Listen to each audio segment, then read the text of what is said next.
All right, Taurus. You're the last fixed sign to go.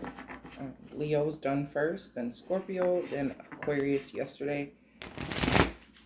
And it's your turn. And it's like, in determining the order, it's the prominence. It's like in my face. So it's like, okay. Oh.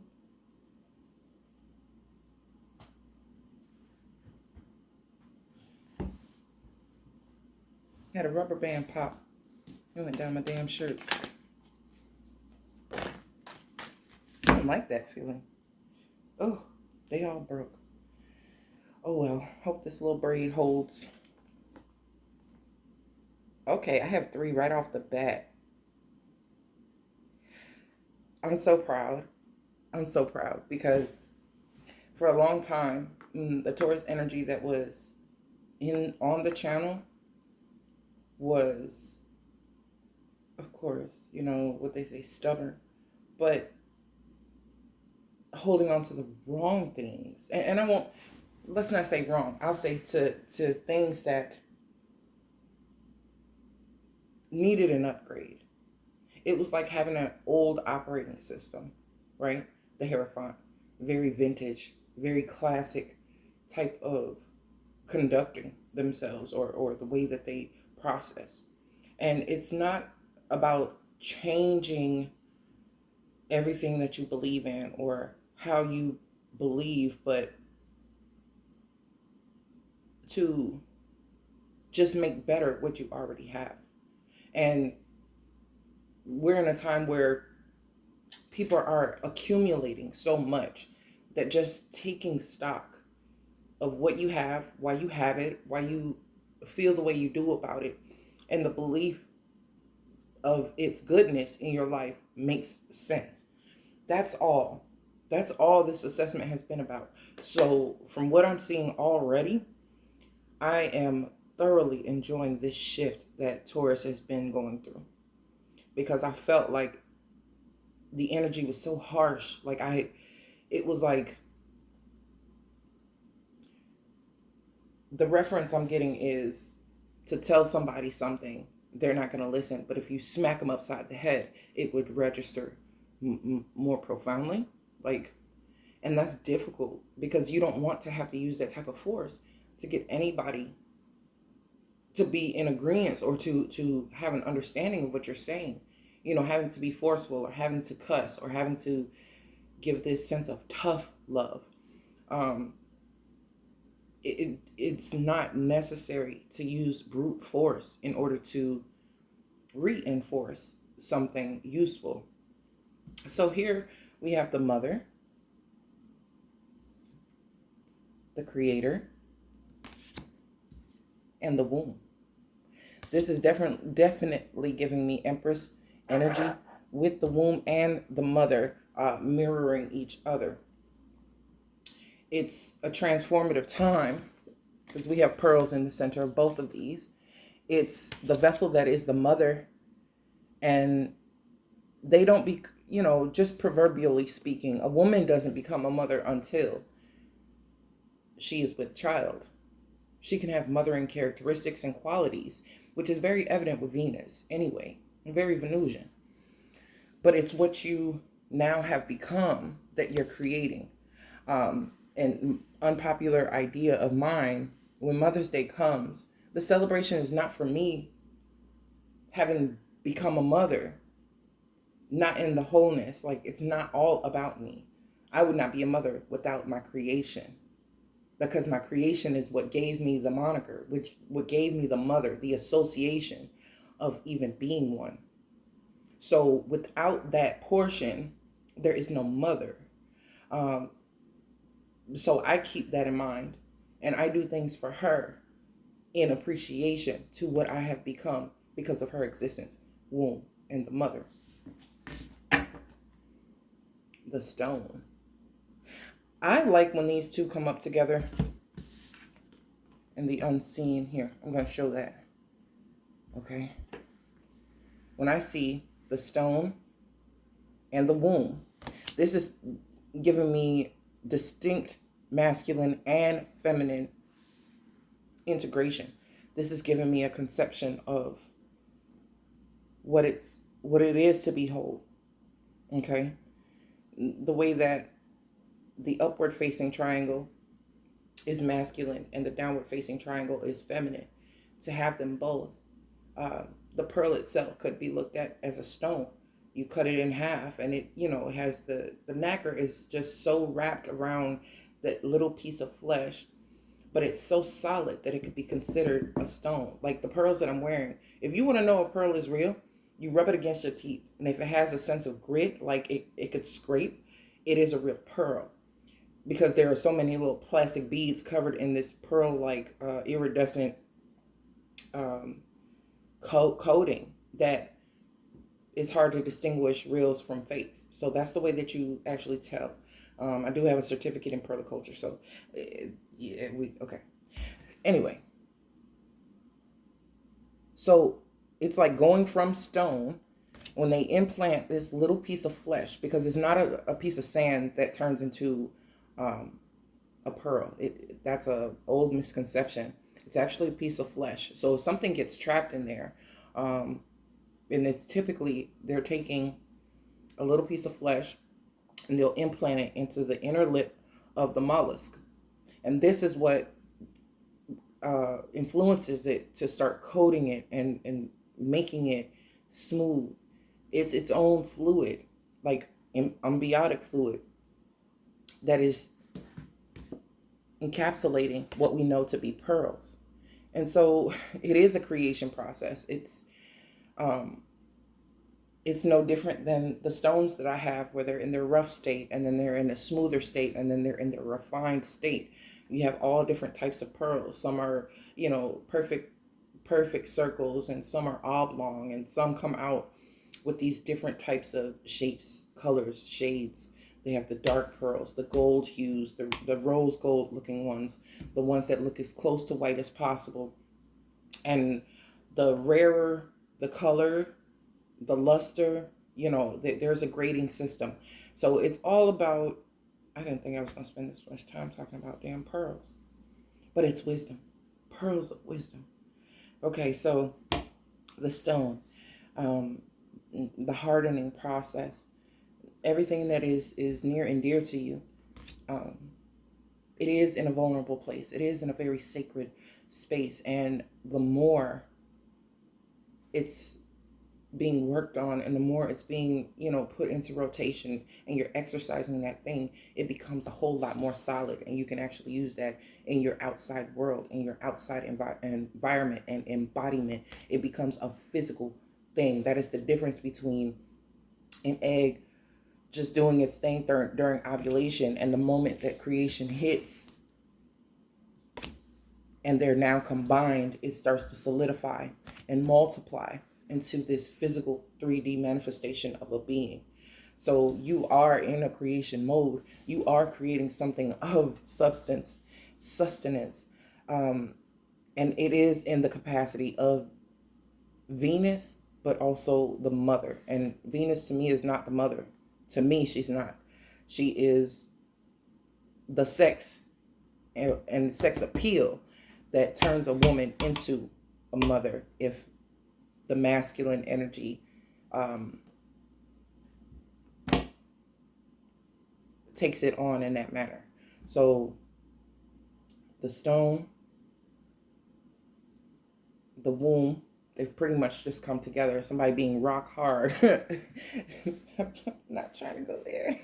But this is the nature of creation, pollinating and just the way that things work in our world. It sometimes, for the majority, it takes more than one to come together and do these types of things, in mammals especially. So I'm going to keep it there. I'm not going to go into the other categories. So painted. This creator card is giving me, it's painter vibes, but it's like it was already colored. Colors your world, but it was painted in the stars is what I'm sensing, what I'm hearing. Actually, painted in the stars is the phrase. So I'm going to go ahead and get the crystals. Whew. 46, 22, and a 1. So we do have a master number on the board, and that is the creator energy. Okay, so we have solar plexus with the mother. And with the creator, we have the sacral chakra. Cool. And with the refined stone, we have, for the womb, ooh, throat chakra, lapis lazuli. All right.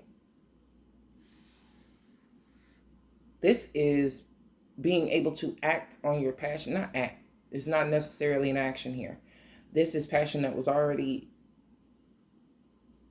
in utero, so to speak. Even men have a sacral chakra space that is full of creation, full of memories, ancestral things, and feelings. You know, the way that the things that arouse their senses, and not just in a sexual way, but the resonance. It will show itself as, you know, chills, your hair standing on end, the nape of your neck feeling, you know, goosebumpy, and things of that nature. Things that really hit you in a certain way. It's not necessarily about love or unconditional love in that regard. If I would have seen the heart chakra here, that's where I would have been going with this.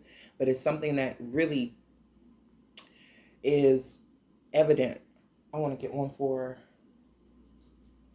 the stone. A stone for the stone. Oh, we have the clear quartz, which is the third eye chakra. So now your truth is becoming so much clearer. Like the things that you really do desire, you're having it's like with the womb and the stone, we have the clear quartz here amplifying the stone, the need to actually act on what it is that you see, and the womb being that creative space. And it's so indicative of the sacral chakra to me. Though it has this, it's like you're able to find truth in why you desire what you desire, and the reason for its conception, the reason why it should be a part of your everyday life, your everyday world, and not just for yourself, but for others to take inspiration from, without it diminishing what you're creating or what you're bringing or what you're saying. So this is a conjoining effort where you know the things that you do and that you say and that you present are going to spark creation, not just for yourself but for others as well. So it's conception on a major scale. It's fertility on a major scale. It's like, this is my baby, this is my life, this is what I'm creating, and I want to share it with other people. I really want, because I find the value in it. I see why it's necessary. It's my truth for this reason. Like I was saying in the beginning, really refining and defining why you believe what you believe and what it's useful for now in your maturation, versus just having a belief, but now it's the knowing why, and it's being proven to yourself, and therefore you feel more confident speaking out about it and actually showing people that you're that's what you're about, or that's what you, to your level of understanding, this is why certain things make sense. Taurus, in my eyes, is not a very vocal sign. They'll say what's necessary, or what they deem is necessary, but they're not a really sharing type of sign, you know, in that capacity. Not that I have personally seen.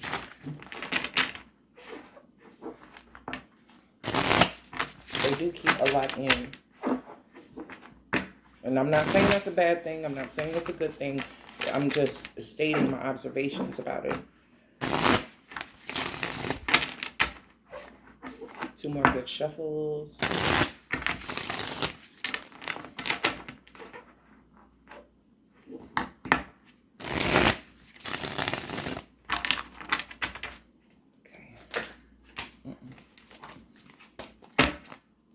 You have to know the difference between Um,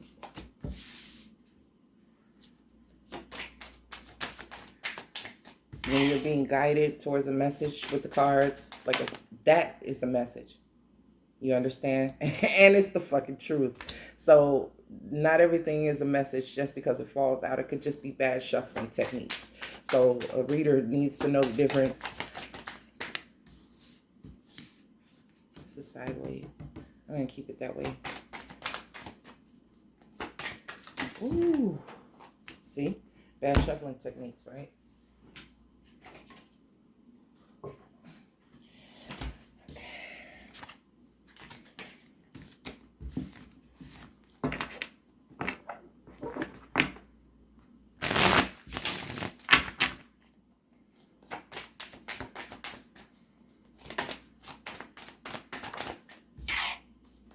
Some of these cards are face down, and it's letting me know that it does not want to be viewed just yet. It has an influence on the reading that either you don't yet know, or it's something you haven't realized just yet. So the card at the bottom of the deck is Seven of Pentacles. And this is what you've been investing your time into. And it doesn't have to be a specific body of work or anything like that. But the person that you are and the person that you're becoming is something to be unveiled. It's something to actually be shown once it's, approaching that due date, that reveal, that,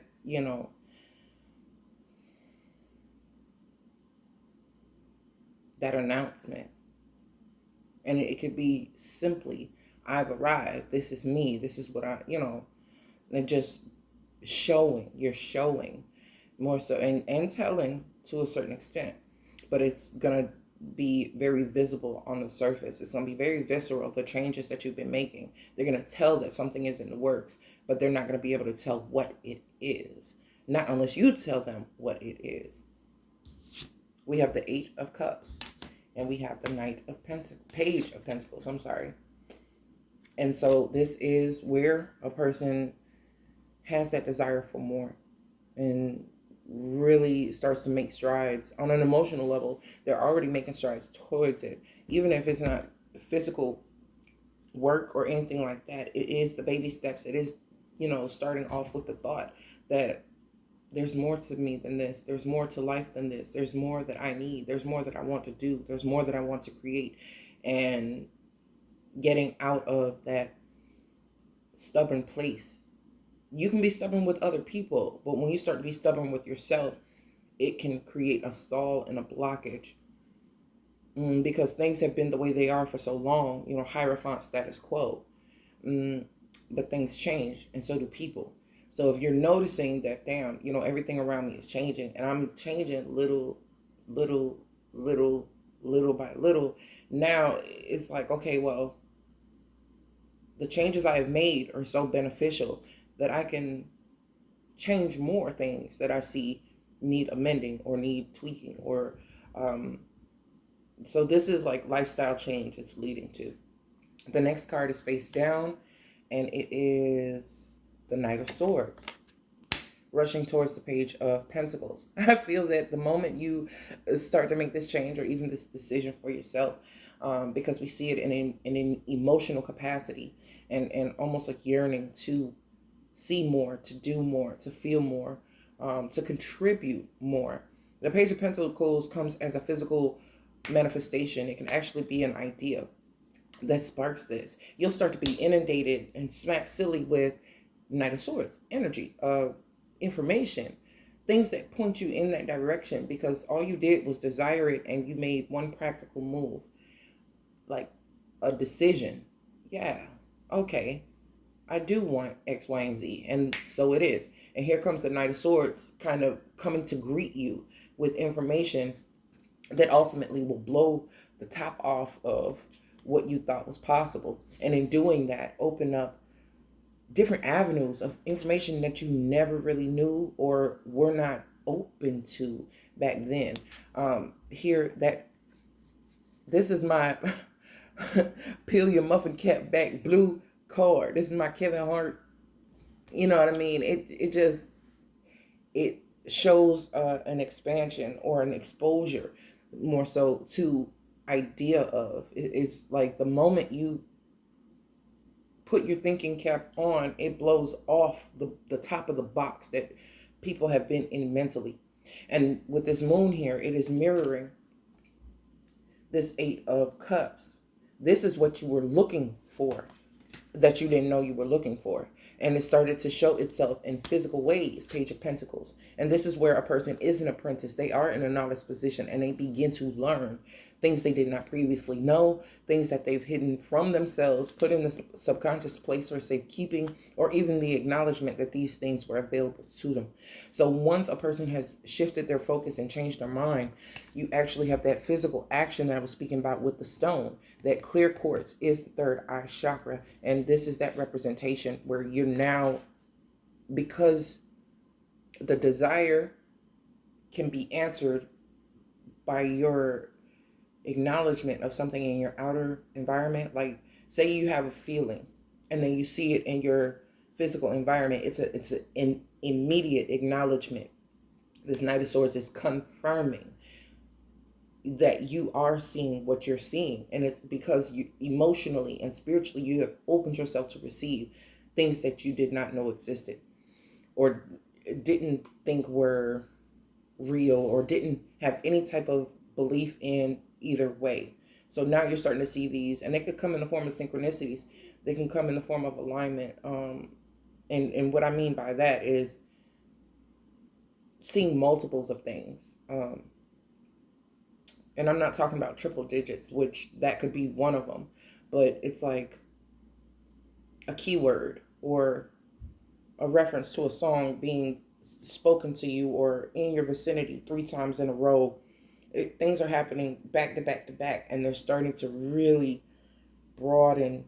You're like, okay, that's not coincidence. After a while, you're like, no, that's not coincidence. That seems like it was put there on purpose. You're starting to pick up on these nuances. And that's no different than when a woman is pregnant and she thinks she might have gas, but it's a kick, it's a flutter. You know what I mean? And the more prevalent it is and the more constant it is, now there's the recognition of what it is. It's like, okay, well, that is what I initially felt, or what I initially thought it was. Now I have confirmation of what it really is. So this card came sideways, and I want to see. It is the Knight of Cups. And with it being sideways, it's looking up towards the Eight of Cups and the Page of Pentacles. And this is where a person really does take off. It's looking straight at it. So this is where you emotionally start to align with that vulnerable position about not being in control. You really can't control what type of signs are coming in. You can only control what you do with the acknowledgement of them, or assigning meaning to what they are for you. So it's a warning here to not be afraid of what you don't know, because you don't know what you don't know until you know it. And that level of uncertainty may make you nervous. So this card also came face down, and it is Six of Cups. You've received this information in the past. Like there was, okay, this mention, and this is the reason why the confirmation hits so close to home, which Six of Cups I associate with home. It's a number associated with comfort, but it also has that kindness and that generosity, that feeling of being somewhere where you belong. You know, there's a fondness here. So there is some sort of connection or connectivity to something or someone you've encountered in the past that makes these nuances in your physical environment very real. It's like recalling a conversation you've had. And it may not have registered then, but it was always in mind. It was stored away in the subconscious, just waiting for you to be ready to receive it. Okay, so now you're in a space where you are ready to receive it. The moon can start to filter in, like to start to trickle in little pieces of information. And these are 8 moons, 8 cups. Wow. Those are 8 different phases on this card right here. That's cool. I never counted them before. But it's now seeing that you're ready.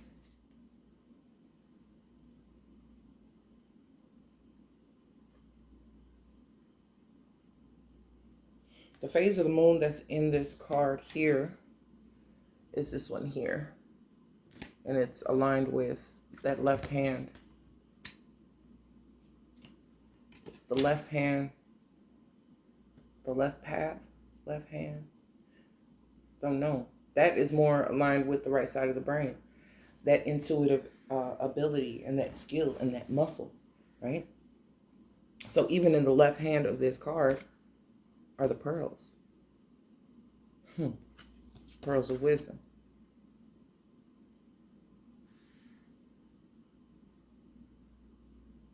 You're now in a position to learn. Someone has already exposed you to information that they know you not know. They could have exposed you to information that would be necessary for you now. Whether they knew it or not, they were being utilized as a messenger. And so this Knight of Swords is, it may have come, like I said, at a time you were not receptive. But now the Knight of Swords being here is where those things start bombarding your space and bombarding your psyche, because you're just recalling what you already knew. It's being released from the subconscious mind, giving you access, and maybe excess, excess, X's. Well, that will explain why some of those connections were necessary. And to not attach the emotional debris to the information, but more so extract the information and leave the emotional debris to be cleansed on its own through your evolution, through your healing, through your ascension, through your own blockages and your own stubbornness, and even develop stubbornness that you had to adapt based on the way you've connected with other people. This is asking you to set aside that stubbornness of emotion so you can be vulnerable enough to your own receptivity. Like the Empress energy is here, and I shit you not, it is here. It's here.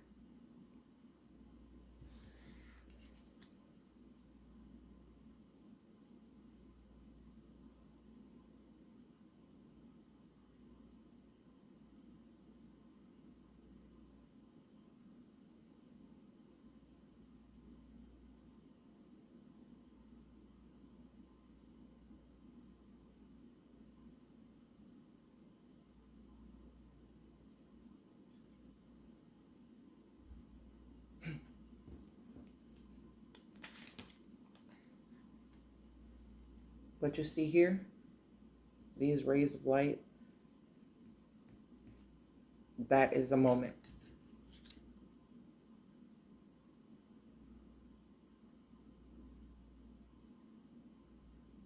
It's like being enlightened, but it's coming from a place of depth. So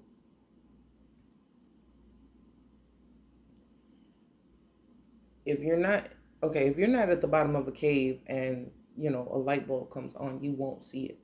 So this is that internal representation. I hope I'm not being too cryptic with y'all.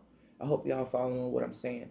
It's that moment where no one can see the light bulb coming on, but it's you, it's a sense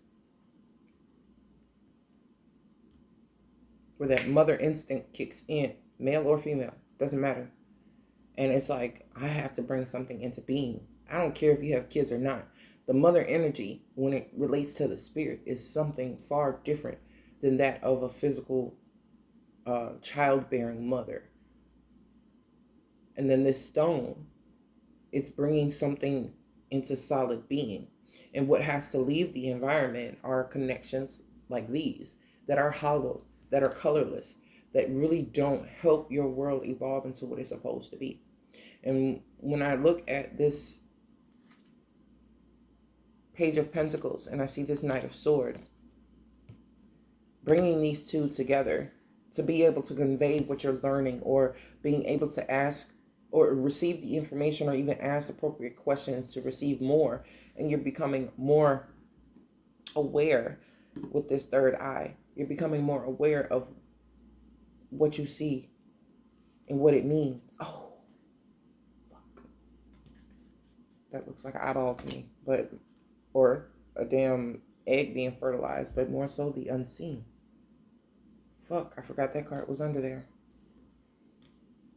So now you're being given access, and you're much more privy to this information. The roses that are on this card and the roses that are on these are both on the Empress. So there, you will take turns. You will take turns relaying information and teaching, and also receiving information and being a fucking student. Okay, so that, again, the Hierophant energy is coming up, and it is relevant.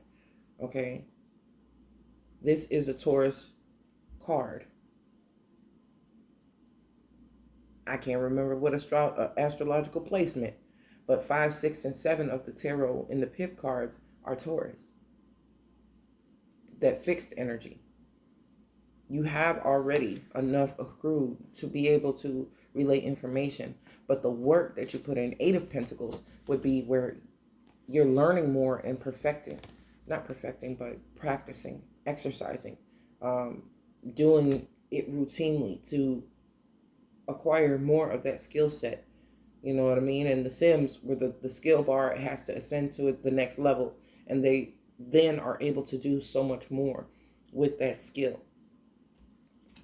We have the Tower, Ace of Pentacles, King of Pentacles. Then it really shows to me like this. So King of Pentacles is already an energy associated with you, right? But there's levels to what the King of Pentacles can do, right? It's not just the king. Once you get to the king status, that's it. There is a maintenance, a maintaining of that energy, of really always being in a position to show and to teach and to prove, not to everybody else, but to yourself, why you still are that motherfucker. There's a difference between just getting a position and maintaining it. You can get a position all you want to, but if the things that you do start to falter, having the name of the position doesn't matter. A person has a kid and says they're a mother, but they're not growing this thing. They're not actually tending to it. They're not actually investing the time and the energy and the effort and the knowledge, because they're going to learn from that child. This is what makes a mother, and every child changes the mother's style. A mother can be who they are, but all their children will be different. They will not be identically the same. Even twins are different. And so they have to be taught in different ways. This makes the teacher more astute, but more flexible as well. So to know, okay, there's different ways I can do this, there's different ways that I can do that, but you're also receiving something from these experiences. You're being taught something in addition to actually being able to teach. So no encounter was actually a waste. It was just the ones that feel like this or look like this. That's not what you're after. You'd much rather have this. 6 of Cups.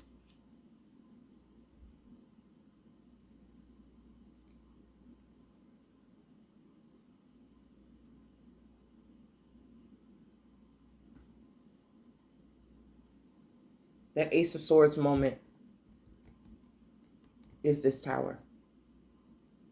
The Page of Pentacles moment is this Ace of Pentacles. You really have no idea how far it's going to take you. The realizations, when they start coming in, they just open up more avenues for you to do what you do best. To earn, to, and well, to have. But in addition to having, appreciating. And this is that moment of appreciation. That is that moment, that realization of like, I do have what I wanted. to look back where I began when I wanted these things, to see now that I have them all. And I'm talking about the simple things, not the excessive things, but just the sense, something to make sense, something to click, something that feels like home, something that you align with specifically. This is what's coming in. This Knight of Cups has changed his attention from, that Three of Cups style to actually being receptive to what else there is, and kind of being at the mercy of the moon, which in this case is not, scary or belligerent or deceitful. It's, these things have been hidden from you, for you, from you, by you. Nobody kept this information from you. It's just that if you have a fixated mind, if you have a fixed mind and it is rigid, or if it's so solid that having something new integrated into it can be shattering, it can really do you damage with the Tower. So the way that you are becoming more flexible with the Seven of Pentacles, your roots are a little more pliable now. So you're not so solid that one gust of wind or information could snap you in half. Now you have the fluidity to actually adapt to and start taking in this information and using it for your greater good. This is how the King of Pentacles is feeling like. Very much satisfied. Male or female, you still have this archetype associated with you very heavily. And before she even came out, she made her presence known. So this is going from the doing, having been in a position to do all this time, and even your receiving was an action, because this is something that you are always doing. You're always receiving. That is your active force. But now your recessive force, which is the feminine, even though femininity is more receptive, I feel that you're actually giving something. And this is the difference. This is, you're performing an action as a mother, as a womb, and you're actually giving something out without giving away yourself. Because this has been the fear associated with losing something. You're not losing anything, but you're gaining experience, you're gaining wisdom, and you're gaining satisfaction. It will pay you to do this. And that's the thing, because it wasn't coming in the form of a check every week, bi-weekly, every month, or a salary. You know what I mean? It's almost as if, well, that can't help me, so I'm not open to it. And it's like, well, this gives you a level of comfort that you've never seen before. This sense of satisfaction is something that you feel in the pit of you, in the womb of you. And that's what I was saying about, everybody having this sacred sanctum space. There's something satisfying about it there, gratifying, and it's sustenance, though. It's not just the substance of experience with other people. This is something that can't be taken from you, it can't be destroyed, and it's not costing you in a negative way. Your investment into it is actually going to yield you that Ace of Pentacles in this place of the King of Pentacles again, because you've already been in the King of Pentacles position. That card itself is associated with Taurus to begin with, but this is another level. Not all kings are created equal. So the longer that you're honing this information or honing these skills, even doctors go back to school. They go back and they learn more things. Their whole life's work is always called a practice. So there's never a point of totality and perfection. You know what I mean? And this is coming from a Virgo. So just know that it is a continual process. And I feel that's something that you're going to continue. You're at Seven of Pentacles here. And you have more to achieve. You're always going to come into newness. You're always going to come into more. And the Ace of Pentacles is just confirmation. These pentacles are really bringing that sense of vision, that sense of birth, that sense of creation, of making something your own, and it not being a possession, but something you actually want to share. And so that's what I have for you. Damn, Taurus. I fucking love this. I don't know what's got into y'all or if there's different Tauruses on this channel, but there has been this shift and I fucking love it. I do. I really do. So I will speak to y'all later. Good luck.